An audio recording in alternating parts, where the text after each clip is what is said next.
दोस्तों, आज की कहानी राहुल की है। राहुल जो कि 16 साल का एक टीनेजर लड़का था। इसके साथ ही वो ज़रूरत से ज़्यादा चंचल भी था। लेकिन दोस्तों, एक घटना उसके साथ कुछ इस तरह घटी जिसके बाद राहुल की पूरी जिंदगी चुप्पी से गुजरेगी। राहुल बेंगलोर के उदीपा डिस्ट्रिक्ट में रहता है। उस डिस्ट्रिक्ट में एक बड़ा ही खौफनाक पार्क था। वो पार्क वहाँ का जाना माना पार्क माना जाता था। पर दोस्तों, उसके साथ भी वही समस्या थी जो हर अच्छी चीज़ के साथ होती है। उस पार्क को भूतिया बताया जाता था। लोग कहते हैं कि वो जगह श्रापित है। दोस्तों, उस पार्क में एक बार के लिए तो दिन में जाना ठीक है, पर शाम 7 बजे के बाद वो पार्क बंद कर दिया जाता था। लोग अक्सर वहाँ दिन में अकेले जाने से डरते थे, जैसा कि यहाँ इंडिया में भी होता है। मेरे कुछ भी बताने से पहले आपको यहाँ की कई ऐसी जगह मालूम होगी जिसके बारे में अक्सर सभी लोग जानते हैं। इसी तरह ठीक जिस जगह में कोई भी दिक्कत होती है, अक्सर उस जगह पर समय की पाबंदी लगा दी जाती है।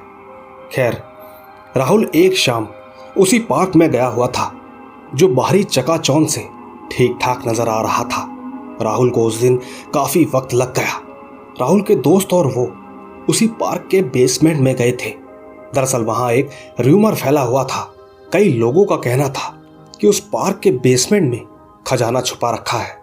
वैसे देखा जाए तो वो पार्क काफी पुराना था, परंतु राहुल और उसके दोस्तों को न जाने ऐसी क्या सूझी कि उन्होंने उसकी खोज करने के बारे में सोचा। उनका कहना था कि ये सब बातें ही नहीं, सच्चाई भी तो हो सकती थी।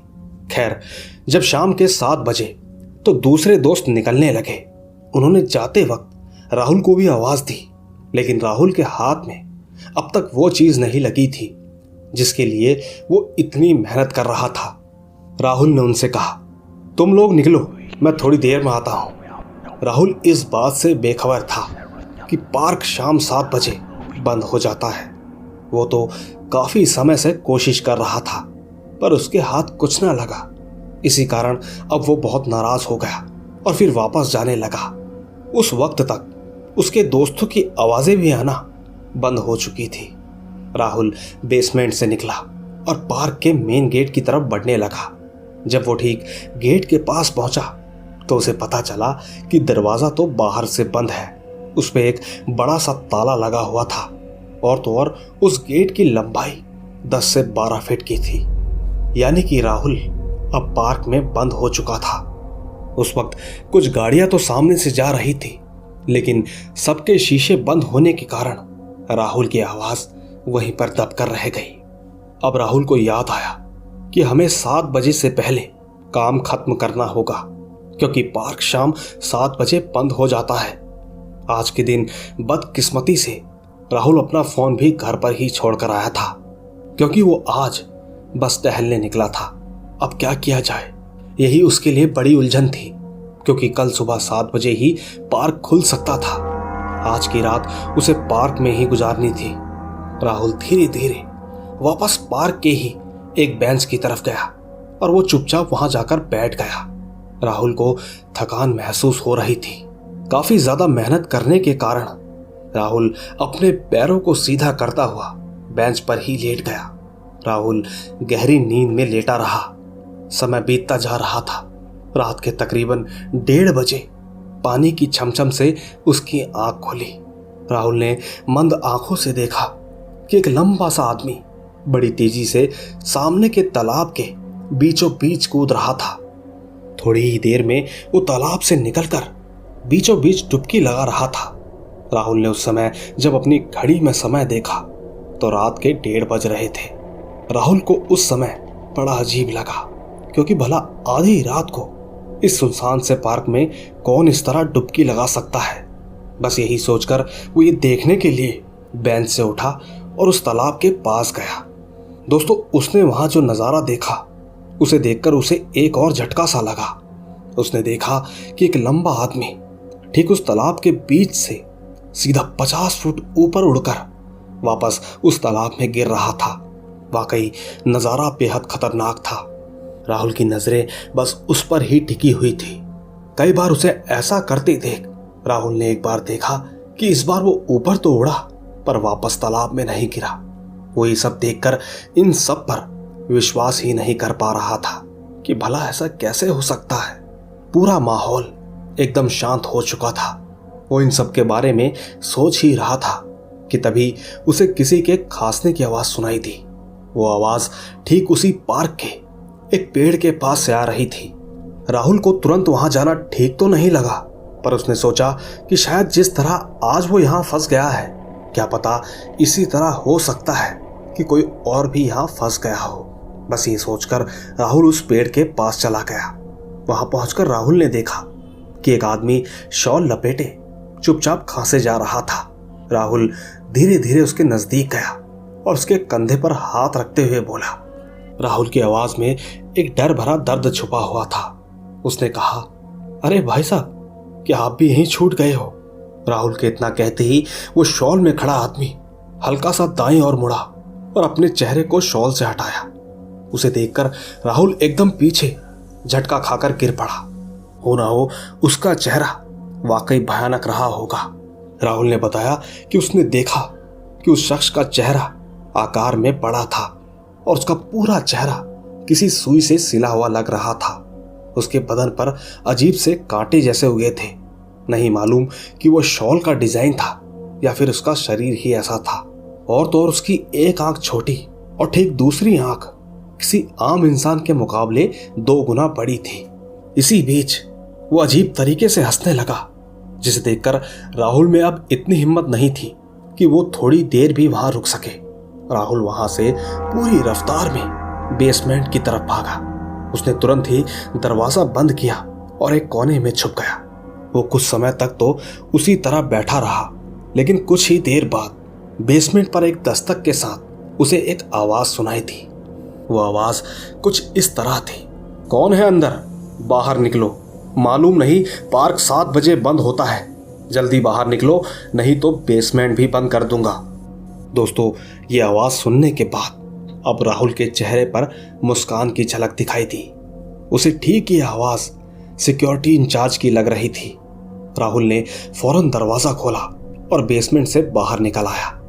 बाहर कोई भी नजर नहीं आ रहा था। राहुल एकदम भौचक्का रह गया कि आखिर वो कौन था जिसकी आवाज पर वो बाहर निकल आया था। इसी बीच बेसमेंट का दरवाजा धीरे धीरे बंद होने लगा। उस दरवाजे को बंद होता हुआ देख राहुल बड़ी तेजी से उस दरवाजे की तरफ भागा। वो बस उस दरवाजे तक पहुंचने ही वाला था कि तब तक दरवाजा बंद हो चुका था। उस वक्त राहुल का एकमात्र वही सहारा था, क्योंकि जब तक राहुल वहां पर था तब तक उसके साथ ऐसा कुछ भी नहीं हुआ था।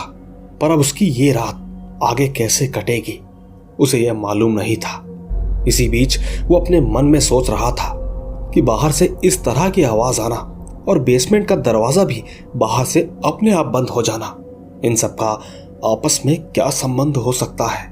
राहुल ये सोचता हुआ बाहर एक बेंच पर बैठ गया। थोड़ी देर बाद मौसम एकदम से बदलने लगा। तेज हवाएं चलने लगी। ऐसा लग रहा था जैसे कोई भारी तूफान आने वाला हो। हवाओं के बीच राहुल ने दूर खड़े फिर उसी शॉल में लिपटे एक आदमी को खड़ा देखा। उसे देखते ही राहुल को पिछली बार वाली बात एकदम से याद आ गई। राहुल ने इस बार कुछ भी नहीं किया। वो चुपचाप अपनी जगह पर बैठा रहा। वो देखता रहा कि शॉल वाला आदमी उस पार्क के चक्कर लगा रहा था। राहुल लगातार उस पर नजर बनाए था, क्योंकि उसे लग रहा था कि वो कभी भी उस पर हमला कर सकता है। इसी बीच राहुल ने एक ऐसी चीज देखी जिसके बाद उसके होश उड़ गए। उसने देखा कि जब जब वो आदमी बगीचे का एक चक्कर लगा ले रहा है तो ठीक हर चक्कर के साथ एक आदमी और बढ़ रहा था। ये सिलसिला अगले कुछ समय तक चलता रहा। इसी बीच एक ऐसा समय भी आया जब राहुल ने अपनी खुली आंखों से देखा कि अब पूरा का पूरा झुंड बेसमेंट के चक्कर लगा रहे थे। दोस्तों, उस बेसमेंट का क्या राज था ये तो ऊपर वाला ही जाने। राहुल अब बेंच के ऊपर नहीं बल्कि बेंच के नीचे लेट गया। उसको ये डर लग रहा था कि कहीं उस झुंड की हल्की भी नजर उस पर पड़ी तो फिर उसके साथ न जाने क्या होगा। थोड़ी देर बाद राहुल ने देखा कि वो झुंड धीरे धीरे राहुल की छुपी जगह यानी बेंच की तरफ बढ़ रहा था। राहुल का डर के मारे बुरा हाल हो चुका था। वो अंदर से कांप रहा था। धीरे धीरे झुंड को नजदीक आता देख राहुल चुपके से पीछे से निकलता हुआ दूसरी तरफ चला गया। इस वक्त राहुल एक झूले के पीछे छुपा था। राहुल ठीक झूले की सीट को पकड़कर बैठा ही था कि तभी एक बच्ची अचानक से कहीं से उस झूले पर एकदम से आ गई। उसे अचानक से आता देख राहुल एक बार फिर से पीछे फिसल गया। राहुल उठकर वहां से बस हिला ही था कि तभी तुरंत उस बच्ची ने अपनी उंगली का इशारा उस झुंड की तरफ किया। धीरे धीरे अब वो झुंड उस झूले के पास आने लगा था। इस बार उस झुंड की रफ्तार पहले से काफी तेज थी। धीरे धीरे वो राहुल के एकदम करीब आ गए। राहुल की आंखों के सामने एक धुंधलापन सा छाने लगा। कुछ देर बाद उसे ऐसा लगा कि जैसे उसे कुछ भी नहीं दिखाई दे रहा। वो बस अपने चारों ओर किसी झुंड को हंसता हुआ सुन पा रहा था। इसी बीच राहुल को ऐसा लगा कि जैसे उसके गाल पर किसी ने जोर से थप्पड़ मारा हो। उसे ऐसा महसूस होने लगा कि जैसे वो हवा में उड़ रहा हो। उसे कानों में किसी की अजीब सी मुस्कान लगातार सुनाई दे रही थी। राहुल बहुत ही ज्यादा परेशान और डरा हुआ था। इसी बीच राहुल ने देखा कि वही बूढ़ा शख्स शॉल लपेटे खड़ा था, जिसे टोकने के बाद राहुल के साथ ये सब कुछ होना शुरू हो गया था। उस शख्स के हाथ में एक खुरपी थी और वो शख्स उस खुरपी को चलाने ही वाला था कि राहुल तुरंत वहां से भागने लगा। वो हड़बड़ा चुका था। ये सिलसिला कुछ समय तक लगातार चलता रहा। बस एक ऐसा समय आ चुका था जिसके बाद राहुल थक कर जमीन पर गिर गया। उस वक्त राहुल को कुछ भी दिखाई नहीं पड़ रहा था। उसे बस ऐसा महसूस हो रहा था कि जैसे उसे कोई खींचता हुआ तालाब के करीब ले जा रहा हो। लेकिन दोस्तों कहते हैं कि जाको रखे साइयां मार सके ना कोई। इसी बीच अचानक पार्क का दरवाजा खुला और कुछ लोग भागते हुए अंदर दाखिल हुए। राहुल उस वक्त तालाब के बिल्कुल करीब पड़ा था। भागते हुए लोग सीधा राहुल के पास आए। दरअसल वो सब के सब सिक्योरिटी इंचार्ज और राहुल के पेरेंट्स और उसके दोस्त थे। राहुल को ऐसा देखकर सब हैरान थे। राहुल उस वक्त कुछ भी बोलने की अवस्था में नहीं था। अगली सुबह जब राहुल थोड़ा ठीक हुआ तब जाकर कहीं उसने रात की इस घटना को बयां किया। सब के सब बहुत ही ज्यादा परेशान थे। राहुल के परिवार वालों का कहना था कि वो घर समय पर नहीं लौटा था, जिसके बाद उसे काफी ढूंढा गया पर उसका कोई अता पता नहीं था। हमें तो ये लगा था कि तुम कहीं और चले गए हो, क्योंकि पार्क तो 7 बजे बंद हो जाता है। पर हमें तुम्हारे दोस्तों ने बताया कि तुमने उनसे ये कहा था कि तुम थोड़ी देर बाद निकल जाओगे, पर तुम आए ही नहीं। बस इसी बात पर सबको शक हुआ कि तुम शायद वहीं बंद रह गए हो। दोस्तों उस वक्त उस गार्डन का अधिकारी भी मौजूद था। इसीलिए उसने कहा कि दरअसल हमारा ये पार्क बना ही गलत जमीन पर है। यंत्र पूजा के दौरान भी हमें महात्माओं से यही सुनने को मिला है कि ये भूमि ही अशुद्ध है। यहाँ सालों पहले कई लोगों की मृत्यु हुई थी, जिनमें से कुछ अवशेष यहीं रह गए हैं। लोगों के मुताबिक इस पार्क के बेसमेंट में खजाना छुपा रखा है। और तो और पुराने जमाने में इसी खजाने को बचाने के लिए यहाँ कई सैनिक उपस्थित हुआ करते थे।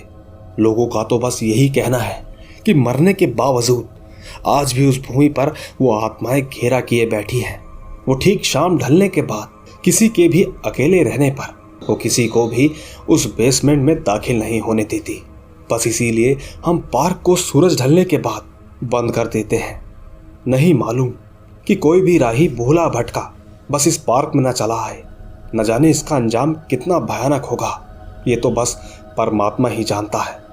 दोस्तों अगर सब लोग सही वक्त पर नहीं पहुंचते तो शायद उन आत्माओं द्वारा राहुल को उस तालाब में दफन कर दिया जाता।